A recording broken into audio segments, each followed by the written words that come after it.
Welcome to Pillow Talks with Victor, where love lingers in words.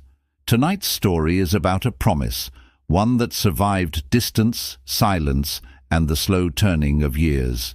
This is The Promise We Kept. They met when the world still felt simple.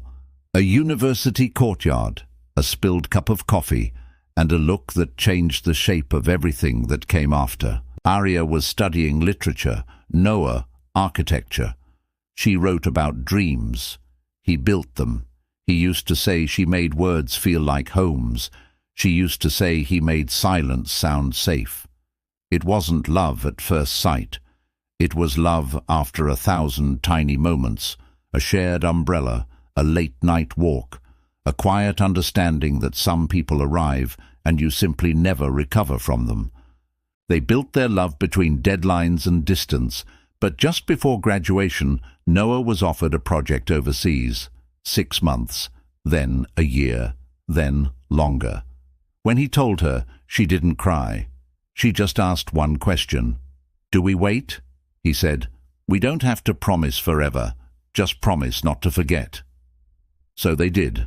They promised memory. Time, like love, is not kind when tested. Messages became shorter, calls missed, excuses longer.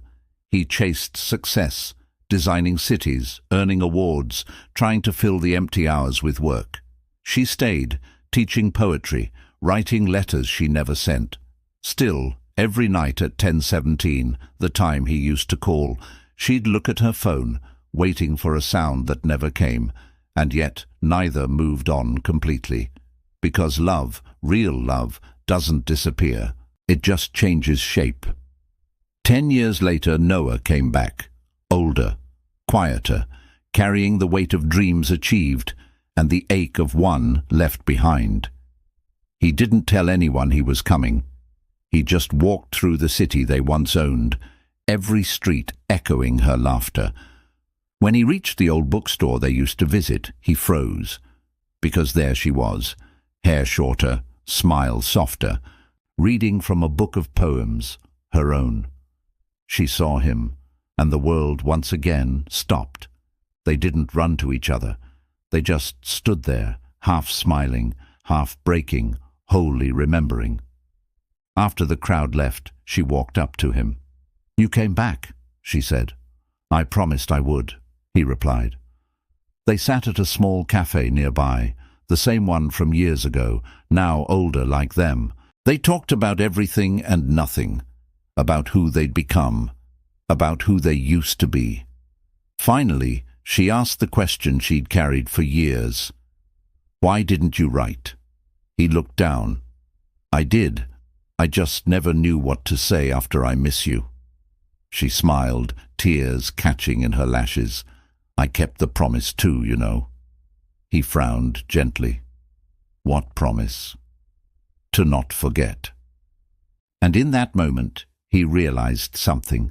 The promise had never been about staying together.